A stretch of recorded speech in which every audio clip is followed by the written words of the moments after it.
Οι εξελίξεις στη Συρία είναι καταιγιστικές. Το καθεστώς Άσαντ έπεσε μετά από 54 χρόνια.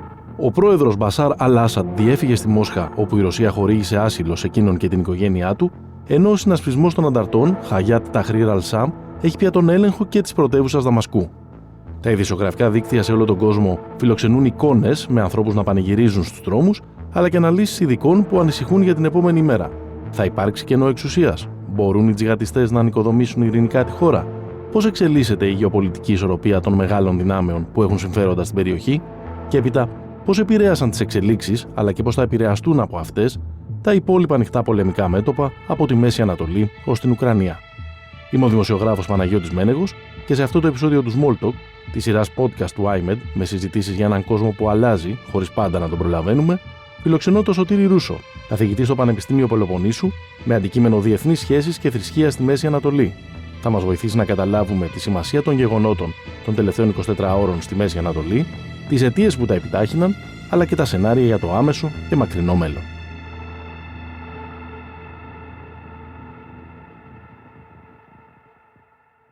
Γεια σας κύριε καθηγητά. Ποιος ήταν ο καθοριστικός παράγοντας κατά τη γνώμη σας για να πέσει μέσα σε λίγα 24 ώρα ένα καθεστώς δεκαετιών? Θα λέγαμε ότι υπάρχουν δύο παράγοντες. Ο πρώτος είναι εσωτερικός. Το καθεστώς, παρότι νίκησε στον πόλεμο, τουλάχιστον στην πρώτη φάση του πολέμου, δεν κατάφερε να νικήσει την ειρήνη. Δεν κατάφερε δηλαδή να βρει εκείνα τα κεφάλαια που ήταν αναγκαία ή κάποια από τα κεφάλαια που ήταν αναγκαία για την ανοικοδόμηση της χώρας. Η χώρα παρέμενε στα ερείπια, υπήρχε φτώχεια και πείνα και υπήρχε και κατάρρευση όλων των κρατικών υποδόμων, της περίθαλψης, της υγείας, της παιδείας κτλ. Άρα λοιπόν από αυτή την πλευρά το καθεστώς δεν μπορούσε να εγγυηθεί σε αυτούς τους πολίτες του μια σχετική κοινωνική ευμάρεια, μια σχετική κοινωνική σταθερότητα. Από την άλλη πλευρά δεν είχε βρει καθόλου τα χρήματα που χρειάζονταν και βέβαιως η Ρωσία και το Ιράν δεν είχαν ούτε καν ένα μέρος των χρημάτων που χρειαζόταν η Συρία, που όπως σας είπα ίσως ήταν γύρω στα $300 δις για την ανοικοδόμησή της. Το δεύτερο οδός είναι η αποδυνάμωση των δύο βασικών του συμμάχων, τον κρατούσα μέχρι τώρα, της Ρωσίας που του παρήχε αεροπορική κάλυψη και τη Χεσμολά και του Ιράν, το οποίο του παρήχαν κάλυψη στο έδαφος, στην ξηρά. Άρα με αυτόν τον τρόπο, με την τελευταία φράση σας, αυτός είναι ο τρόπος και ο τρόπος με τον οποίο συνδέονται οι εξελίξεις στην Συρία με όσα συμβαίνουν στη Μέση Ανατολή εδώ και 14 μήνες μετά την επίθεση της Χαμάς την 7η Οκτωβρίου και την εξοντωτική απάντηση των Ισραηλινών. Δηλαδή το πλήγμα που έχει, τα πλήγματα που έχει υποστεί η Χεσμολά. Η επίθεση της 7ης Οκτωβρίου άλλαξε σε πολλά σημεία τη μορφή της Μέσης Ανατολής και τους συσχετισμούς που υπήρχαν. Είτε αυτό στη βάση μιας, ας το πούμε έτσι, καραμπόλας, ενός ντόμινο, είτε και στο ιδεολογικό τομέα και σε πολλούς άλλους τομείς. Δηλαδή δεν άλλαξε πάρα πολλά πράγματα και μέσα στο Ισραήλ και εκτός αυτού και στις δυνάμεις και στη θέση του Ιράν και στις συμμαχίες που είχε το Ιράν.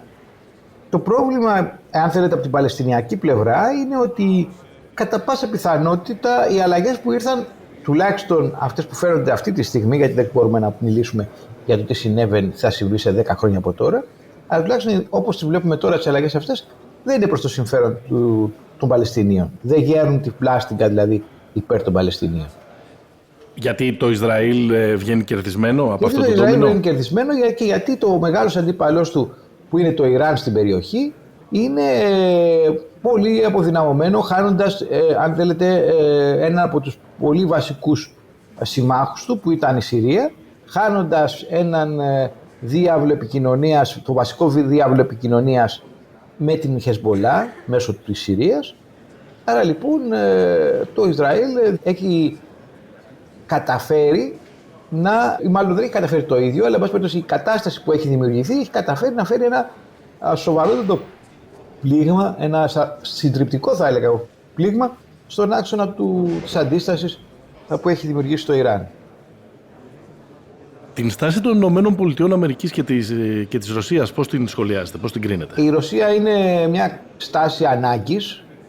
Δεν έχει τη δυνατότητα να βρίσκεται σε πολλά μέτωπα με ισχυρές δυνάμεις και ιδιαίτερα δεν μπορεί να έχει ισχυρές δυνάμεις όταν το μέτωπο της Ουκρανίας ακόμα δεν έχει κριθεί. Είναι μεν βρίσκεται σε πλεονεκτική θέση σε σχέση με τους Ουκρανούς, αλλά δεν έχει κρυφθεί το μέτωπο ακόμα. Και από την άλλη μεριά, οι Ηνωμένες Πολιτείες είναι, θα έλεγα, μια στάση αμηχανίας. Ξέρετε, ένα από τα βασικά προβλήματα που υπήρχαν στο να μην αποζητούν οι Ηνωμένες Πολιτείες αλλά και το Ισραήλ σε έναν βαθμό την πτώση του Άσαντ ήταν ότι δεν ήξερα ποιος θα μπει στη θέση του. Τώρα φαίνεται ότι κυρίως από την Ισραηλινή πλευρά αλλά και από ορισμένες πλευρές στην Αμερική θεωρείται ότι ακόμα και το χάος είναι προτιμότερο από τον άξονα της αντίστασης. Δηλαδή το χάος μπορεί να χειραγωγηθεί, ενώ αντιθέτως μια συμμαχία Χεσμολάχ Συρίας-Ιράν προφανώς δεν μπορεί να χειραγωγηθεί. Αν δεν υπήρχε ο πόλεμος στην Ουκρανία και αν δεν είχε υποστεί τέτοια πλήγματα πρόσφατα η Χεσμολάχ, μας το αναλύσατε, θα έπεφτε ο Άσαντ? Πιθανότητα όχι. Γιατί αν δεν υπήρχε πόλεμος της Ουκρανίας, πιθανότητα να μην είχε διαλυθεί η Βάγνερ, η οποία έπαιξε και αυτή ένα πολύ σημαντικό ρόλο, η μισθοφορική εταιρεία της Ρωσίας. Και αυτή έπαιξε ένα πολύ σημαντικό ρόλο στο να αποθηθούν οι τζιχαντιστές. Προφανώς και το Ιράν θα είχε περισσότερες δυνάμεις και πιο μεγάλη ευκαιρία να βοηθήσει τον Άσαντ. Ξέρετε όμως πολύ ενδιαφέρον, και το λέω για πρώτη φορά σε εσάς, έχετε δηλαδή, είναι μια σκέψη για την Κίνα. Η Κίνα, παρά το γεγονός ότι είναι το μεγαλύτερο πορτοφόλι ρευστού χρήματος στον κόσμο, δεν έκανε καμία κίνηση να επενδύσει τα λεφτά της σε μια ανασυγκρότηση της Συρίας. Ενώ έκανε το ίδιο σε άλλες περιοχές της Αφρικής κτλ.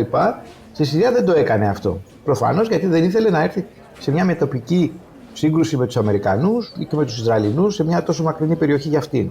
Εν πάση περιπτώσει όμως. Μοιάζει λίγο σαν να είναι ο σιωπηλός παρατηρητής των εξελίξεων. Ναι, εν πάση περιπτώσει δεν έχει αποφασίσει ακόμα να γίνει παγκόσμια δύναμη. Αυτό δείχνει. Πώς θα σχολιάζατε αυτή τη θεωρία συνωμοσίας που κερδίζει όλο και περισσότερο έδαφος στο διαδίκτυο τις τελευταίες ημέρες περί ανταλλαγής της Συρίας με την Ουκρανία? Τι να ανταλλάξουν δηλαδή, να δώσουν στους Αμερικανούς τη Συρία για να πάρουν την Ουκρανία? Όχι, το βρίσκω αστείο. Το βρίσκω αστείο για τον εξής λόγο. Γιατί και για τους Αμερικανούς και για τους Ρώσους η Ουκρανία είναι μείζωνος σημασίας ζήτημα. Έχει να κάνει με την παγκόσμια ηγεμονία. Η Συρία και η Συρία του Άσαντ δεν είναι μείζωνος σημασίας σύγκρουση. Η Ουκρανία, δηλαδή αν οι Ουκρανοί ιτηθούν, να το πω απλό, δηλαδή αν οι Αμερικανοί πούνε άντε ας ιτηθούν οι Ουκρανοί, ας κάνουν το χειρότερο δυνατό συμβιβασμό, ας παραδοθούν στο φινάλε, δηλαδή δεν να παραδοθούν όλη την Ουκρανία, αλλά ας συνθηκολογήσουν. Τότε αυτό θα είναι τεράστια ήττα για όλη τη Δύση, η οποία έχει επενδύσει πάνω σε αυτή τη σύγκρουση. Μην ξεχνάτε ότι όλη η Δύση παρέχει αφιδώς χρήματα, όπλα, τεχνογνωσία στην Ουκρανία. Άρα λοιπόν δεν είναι δυνατόν αυτό, δεν συμβαίνει αυτό. Επιστρέφοντας στη Συρία, τα επικρατέστερα σενάρια της επόμενης μέρας ποια είναι και πώς τα αξιολογείτε? Υπάρχουν 3 σενάρια θα λέει κανείς. Το ένα σενάριο είναι να έχουμε μια ομαλή μετάβαση στη νέα ηγεσία και από εκεί και πέρα να μην έχουμε συγκρούσεις μεγάλες και τα πράγματα να παγώσουν όπως είναι τώρα, ας το πούμε έτσι. Όπως σας είπαμε, 4 κομμάτια της Συρίας, όπου το μεγαλύτερο και το βασικό κομμάτι θα το έχουν οι τζιχαντιστές, οι οποίοι είναι και η ισχυρότερη δύναμη, χωρίς όμως συγκρούσεις. Εκεί θα παιχτεί το στίχημα εάν και κατά πόσο οι τζιχαντιστές μπορούν να κάνουν αυτό που δεν έκανε ο Άσαντ, δηλαδή να αρχίσουν να ανοικοδομούν τη Συρία και να της προσφέρουν μια σχετική ευνομία, μια σχετική σταθερότητα. Το η δεύτερη πιθανότητα είναι αυτό που είπαν πάλι οι τζιχαντιστές, ότι εμείς θα προχωρήσουμε σε ένα αποκεντρωμένο κράτος, κάτι που ζητούν και οι Κούρδοι ως έναν βαθμό, και επίσης θα προχωρήσουμε και σε δημοκρατικές διαδικασίες, προφανώς εννοώντας εκλογές. Να σου πω την αλήθεια μου, δεν πιστεύω ότι θα πάνε σε εκλογές, και γιατί οι εκλογές δεν θα βγάλουν τους τζιχαντιστές, το πιθανό να βγάλουν αυτούς που βγάζουν πάντα οι εκλογές, τουλάχιστον οι πρώτες εκλογές σε αραβικά κράτη, δηλαδή τους αδελφούς μουσουλμάνους ή τους αδελφούς μουσουλμάνους σε συμμαχία παρόμοιων οργανώσεων. Πράγμα που είναι πολύ κακό και για τους Αμερικανούς και για τους Ισραηλινούς και για πολλά άλλα κράτη. Και για το κράτη του κόλπου, ας πούμε. Να δουν μια κυβέρνηση αδελφών μουσουλμάνων στην εξουσία στη Συρία. Ο μόνος που θα χάρει θα είναι ο Ερντογάν, αλλά όλοι οι άλλοι θα είναι δυσαρεστημένοι και δεν το βλέπω να το κάνουν. Η τρίτη περίπτωση είναι να ξεκινήσουν πάλι συγκρούσεις, πιθανότατα όχι στην βάση ενός πλήρους, όχι με τη μορφή ενός πλήρους εμφύλιου πολέμου, αλλά αυτό που λέμε χαμηλής έντασης συγκρούσεις, όπου θα συνεχιστεί αυτό για ένα μεγάλο χρονικό διάστημα μέχρι που να εξουθενωθούν κάποιοι από τους παίκτες και να μείνουν οι πιο ισχυροί. Είναι το μοντέλο Μουτζαχεντίν που οδήγησαν στους Ταλιμπάν στην πρώτη περίοδο του Αφγανιστάν. Εσείς ποιο βλέπετε πιο πιθανό από τα τρία σενάρια που μόλις αναλύσατε? Το τρίτο. Το τρίτο. Ναι. Με αυτόν τις μικρές εστίες εμφυλίου χαμηλής έντασης. Χαμηλής έντασης, το έδαφος δεν θα είναι σαφές σε ποιον ανήκει, θα είναι ρευστά τα σύνορα, θα αλλάζουν κάθε τόσο, δεν θα έχουμε δηλαδή τέτοιου είδους χαρακτηριστικά. Νομίζω ότι αυτό φαίνεται πιο πιθανό. Από ό,τι καταλαβαίνω, δεν σας έπεισαν ακριβώς όσα είπε ο Αλ Τζολάνι στη συνέντευξή του στο CNN. Είναι ο αρχηγός των ανταρτών. Το λέω για τους ακροατές μας, αυτού του συνασπισμού των ανταρτών της Χαγιάτ Ταχρήρ Αλ-Σαμ. Η οποία είναι η οργάνωση, για το πούμε τώρα, η οργάνωση για την απελευθέρωση της μείζωνος Συρίας και όχι του Λεβάντε. Λεβάντε δεν έχουμε εμείς. Λεβάντε είναι μόνο άνεμος στα ελληνικά. Ναι. Μην το ακούω και αυτό σε ελληνικές μεταβάσεις. Της μείζωνος Συρίας. Το Al-Sham είναι η μείζωνα Συρία. Δηλαδή η Συρία που περιλαμβάνει, και αυτό προσέχτε το, δεν περιλαμβάνει μόνο τη Συρία όπως την ξέρουμε σήμερα. Το Al-Sham περιλαμβάνει και το Λίβανο, περιλαμβάνει και την Παλαιστίνη, περιλαμβάνει και κομμάτια του Ιράκ. Αυτό είναι το Al-Sham. Και όχι η Συρία, αυτό που ξέρουμε εμείς σαν Συρία, το κράτος της Συρίας αυτή τη στιγμή. Η έννοια είναι αυτή, πολύ πιο διευρυμένη. Λοιπόν, ο Τζαουλάνι λέει όλα αυτά που λέει και όχι μόνο αυτό, αλλά παρουσιάστηκε και με το κανονικό του όνομα Αρσάρα και τα λοιπά. Δεν χρησιμοποιεί πια φαίνεται να χρησιμοποιεί σε δηλώσεις του το ψευδόνυμο, το μαχητικό του ψευδόνυμο, το αγωνιστικό του ψευδόνυμο.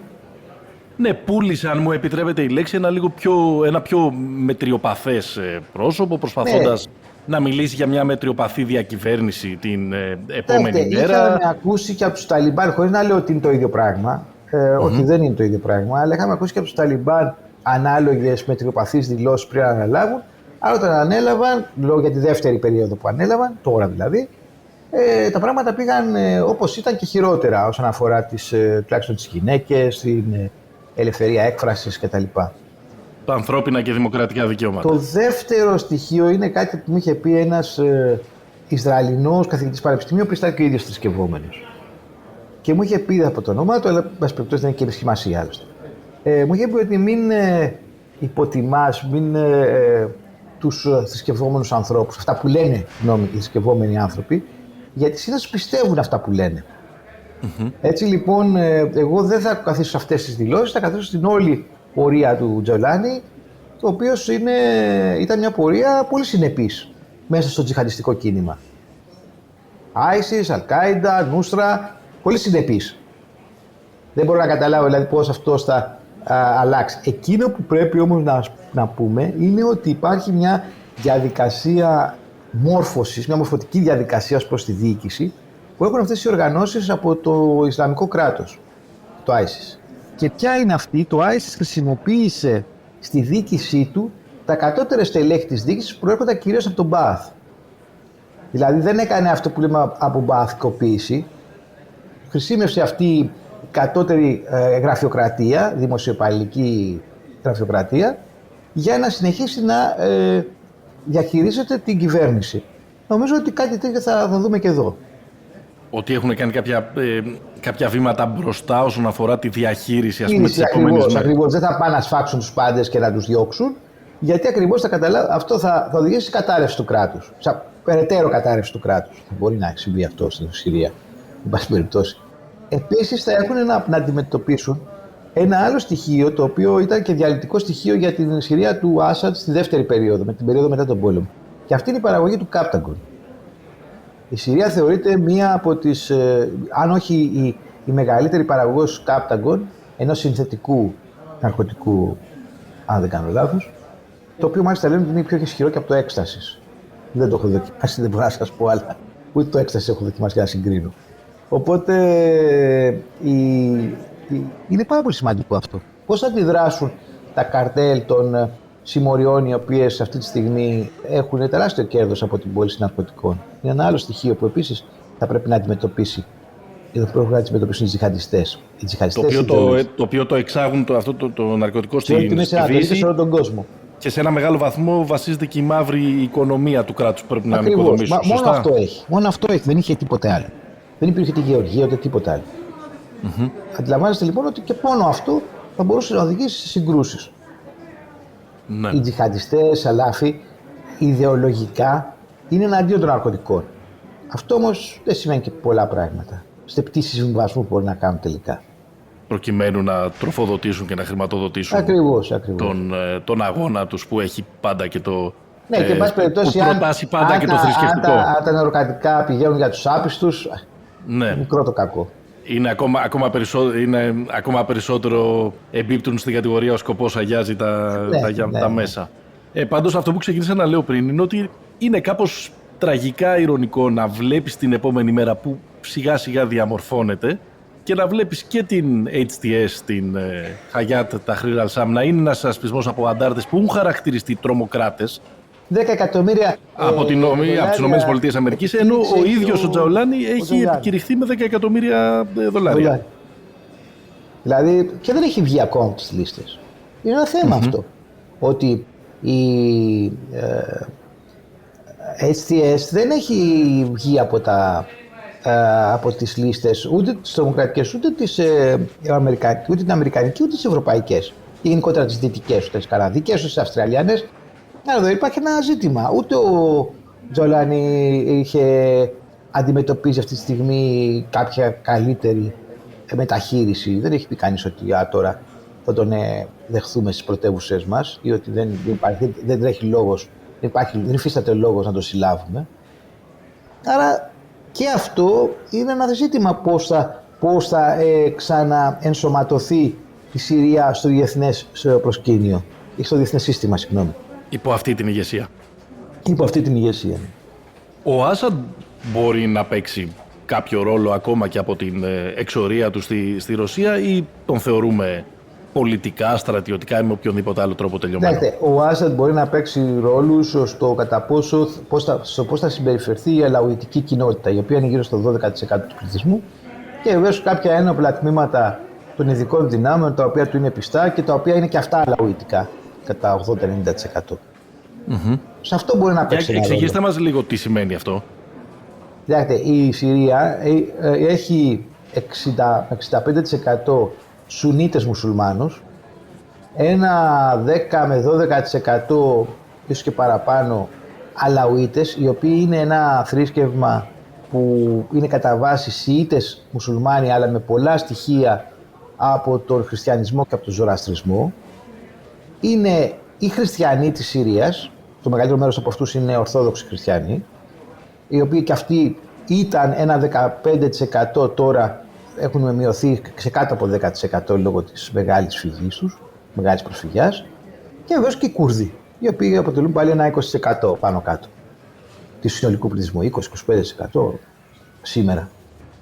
Άρα η απάντηση για τον Άσαντ είναι ότι εξακολουθεί να ελέγχει είτε θρησκευτικά είτε στρατιωτικά κάποια δίκτυα των Αλαουιτών, ναι. Τα δίκτυα των Αλαουιτών. Είτε αυτά είναι στρατιωτικά, είτε είναι κοινωνικά, είτε πολιτικά. Αλλά μάλλον δεν θεωρούνται αυτά τόσο δυνατά για να το εξασφαλίσουν ρόλο στην επόμενη μέρα. Όχι, δεν νομίζω προς το παρόν, όχι. Και δεν νομίζω ότι κανείς μπορεί να τον ξαναφέρει τον Άσαντ πίσω. Ναι. Δεν υπάρχει κάποια δύναμη που να τον ξαναφέρει πίσω. Να το φέρουμε λίγο και στα δικά μας, στις συνέπειες που μπορεί να έχει αυτό το ντόμινο, όπως μας είπατε από την αρχή, και για τη χώρα μας. Ας πούμε, πόσο ενισχυμένη βγαίνει η Τουρκία? Πάρα πολύ. Η Τουρκία πρώτα απ' όλα είναι ο μείζον παίχτης στο τι θα συμβεί μέσα στη Συρία. Είναι η μόνη δύναμη που έχει ουσιαστικά, για να το πω αλλιώς, ο Συριακός Εθνικός Στρατός, που είναι μία από τις δύο δυνάμεις που αποτέλεσαν τη δύναμη κρούσης εναντίον του Άσαντ, είναι πλήρως ελεγχόμενος από την Άγκυρα. Η HTS είναι μία οργάνωση η οποία υποστηρίχθηκε από την Άγκυρα, βρισκόταν υπό την προστασία της Άγκυρας, αλλά είναι μια τυπική τζιχαντιστική οργάνωση. Δεν έχει μια σχετική αυτονομία από την Άγκυρα, από κάθε άλλο παράγοντα. Άρα λοιπόν, προφανώς, όμως η Άγκυρα είναι αυτή που θα παίξει τον βασικό ρόλο για τη σταθεροποίηση της Συρίας. Είναι δηλαδή ο πιο σημαντικός παίκτης αυτή τη στιγμή στην καρδιά της Μέσης Ανατολής, αυτό που λέμε Μεγάλη Μεσοποταμία. Άρα ανεβαίνει πάρα πολύ ο ρόλος του. Αυτό με την Ελλάδα με τη σχέση στην Ελλάδα πώς συνδέεται και πώς μπορεί να επηρεάσει και το μεταναστευτικό? Κοιτάξτε, να βάλουμε στην εξίσωση ότι έρχεται ο Τραμπ. Ο Τραμπ είναι ένας άνθρωπος που κάνει τράμπες. Δηλαδή που κάνει παζάρια, που δεν αντιλαμβάνεται το διεθνές σύστημα ως ένα σύστημα που βασίζεται στο διεθνές δίκαιο ή στους διεθνείς κανόνες, αλλά θεωρεί ότι κάθε τι είναι μια διαδικασία συναλλακτική που παίρνω και δίνω, και ανάλογα με τη θέση που βρίσκεται κάποιος σε αυτή τη συναλλαγή, παίρνει ή δίνει λιγότερα ή περισσότερα. Μπορεί να έρθει ο Τραμπ και να πει κάντε μια αναφέα αντίλη στο Αιγαίο. Εμείς όμως, όταν θα πάμε σε μια τέτοια συζήτηση με τον Τραμπ, δεν έχουμε τίποτα να του προσφέρουμε. Δεν έχουμε κάτι να του προσφέρουμε. Η Τουρκία μπορεί να του προσφέρει πάρα πολλά πράγματα. Προσφέρει σταθερότητα στη Συρία, να του προσφέρει κάποιες εκδουλεύσεις όσον αφορά την περιοχή του Καυκάσου, πολλά πράγματα. Ακόμα και να του προσφέρει και υπηρεσίες σε σχέση με το Ιράν. Εμείς δεν έχουμε αυτή τη στιγμή τέτοιου είδους μοχλούς πίεσης ή, αν θέλετε, αντίδωρα, γιατί ακριβώς δεν παίζουν πουθενά ρόλο. Έχουμε αποσυρθεί δηλαδή από όλους τους χώρους που θα μπορούσαν να παίξουν μεσολαβητικούς ρόλους κτλ. Και κυρίως στο χώρο της Μέσης Ανατολής και της Ανατολικής Μεσογείου. Η Ελλάδα έχει κρατήσει μια στάση εξαιρετικά φοβική και μια στάση που ακολούθησε πλήρως το Ισραήλ στο 90% των κινήσεών του. Η Ελλάδα ήταν τόσο φοβική που δεν μπήκε καν στην ομάδα των κρατών οι οποίες πήραν παιδιά από την Γάζα που ήταν είτε τραυματισμένα είτε σοβαρά άρρωστα και τα έφεραν στα νοσοκομεία της Ευρώπης για να τα περιθάλψουν. Αν επικρατήσει το τρίτο σενάριο που μας είπατε στην αρχή, με τις χαμηλής έντασης εστίες, επαναλαμβάνω, στο εσωτερικό της Συρίας, φαντάζομαι ότι αναμένουμε νέα κύματα μεταναστευτικά. Κοιτάξτε, υπάρχουν κάποιοι που λένε ότι άτι καλά θα πάνε εκεί οι τζιχαντιστές, είναι Σουνίτες μουσουλμάνοι και άρα ένα μεγάλο μέρος των Σουνιτών μουσουλμάνων που είναι πρόσφυγες, που είναι και το μεγαλύτερο μέρος, αριθμητικά όχι σε ποσοστό, αλλά αριθμητικά είναι πολύ μεγάλο μέρος, ιδιαίτερα αυτοί που είναι στην Τουρκία, θα σηκωθεί και θα πάει στη Συρία. Σε ποια Συρία? Συρία των Ερειπίων, στη Συρία του απίστευτου πληθωρισμού, σε ποια Συρία? Της πείνας? Έχω μια τελευταία ερώτηση. Η Ευρωπαϊκή Ένωση υποδέχτηκε τις εξελίξεις ως κάτι θετικό και πολύ αναμενόμενο. Λίγο πολύ αυτή ήταν η στάση στο σύνολο του δυτικού κόσμου. Είναι οι εικόνες από το άνοιγμα των κελιών στις φυλακές, ας πούμε, για παράδειγμα, πολύ συγκινητικές. Από την άλλη, υπάρχουν και οι πιο επιφυλακτικοί, οι οποίοι κάπως υπενθυμίζουν τις θηριωδίες με τις οποίες συνδέεται το παρελθόν των ανταρτών που επιστρέφουν. Υπάρχουν καλοί και κακοί σε αυτή την ιστορία? Ναι, είναι δύσκολη, αλλά ωραία ερώτηση. Νομίζω ότι υπάρχουν εναλλασσόμενοι καλοί και κακοί ανάλογα με τα συμφέροντα. Άλλες φορές είναι... Αλακάρτ δηλαδή. Είναι αλακάρτ, ναι. Είναι αυτό που είπε είχε πει κάποιος από τους πρόεδρους των Ηνωμένων Πολιτειών, δεν θυμάμαι ποιος. Νομίζω ότι είναι πολύ παλιά, δηλαδή πηγαίνει πίσω στον Wilson, ίσως στον Woodrow Wilson ή ακόμα πιο παλιά. Όταν του είπαν για κάποιον δικτάτορα αιμοσταγή της Κεντρικής Αμερικής και τι συμβαίνει με αυτόν, είπε ότι ναι, he's a bastard, but he's our own bastard. Είναι δηλαδή παλιοχαρακτήρας, παλιωτόμαρο, αλλά είναι το δικό μας παλιωτόμαρο. Ακριβώς αυτή είναι η απάντησή μου και για τον Άσαντ και για τους τζιχαντιστές. Και είναι και μια ιστορία που την έχουμε δει να επαναλαμβάνεται τις τελευταίες δεκαετίες, ναι. και με το Σαντάμ και με τους Ταλιμπάν. Ναι, ακριβώς, και με τον Καντάφη και με διάφορους άλλους τέτοιους ηγέτες, που μετά τα πράγματα πήγαν πολύ χειρότερα και οι ίδιοι οι πληθυσμοί τους δηλαδή αναπολούσαν τις στιγμές του αυταρχικού καθεστώτος, πολύ καταπιεστικού καθεστώτος, που όμως έδινε στον πολύ κόσμο μια καθημερινότητα ευνομίας και σχετικής ευμάρειας. Αυτό είναι σαφές, δηλαδή δεν υπάρχει κανείς που να το αμφισβητήσει. τη Συρία του 2008 δεν έχει καμία σχέση, και δεν μιλάω για τη Συρία του 1988, για το Ιράκ του 1988, μιλάω για τη Συρία του 2008, δεν έχει καμία σχέση με τη Συρία του 2013, όπως και η Λιβύη του 2008 δεν έχει καμία σχέση με τη Λιβύη του 2013-2014. Κύριε καθηγητά, ευχαριστώ πάρα πολύ που λίγο ξεμπλέξατε αυτό το κουβάρι και μας το κάνατε λίγο πιο εύκολο να το καταλάβουμε, γιατί η αλήθεια είναι ότι δεν είναι καθόλου απλό και χρειάζεται πάρα πολύ διάβασμα και ένα μεγάλο ιστορικό συγκείμενο για να αξιολογήσουμε όσα συμβαίνουν στη Μέση Ανατολή και τις τελευταίες ημέρες αλλά και τους τελευταίους μήνες. Σας ευχαριστώ πολύ. Και εγώ ευχαριστώ για την ευκαιρία που μου δώσετε. Sound design και μίξη ήχου Άρης Αθανασόπουλος. Παραγωγή Παναγιώτης Μένεγος. Τα podcast του μη κερδοσκοπικού δημοσιογραφικού οργανισμού IMED τα ακούτε στη σχετική ενότητα του imed.org.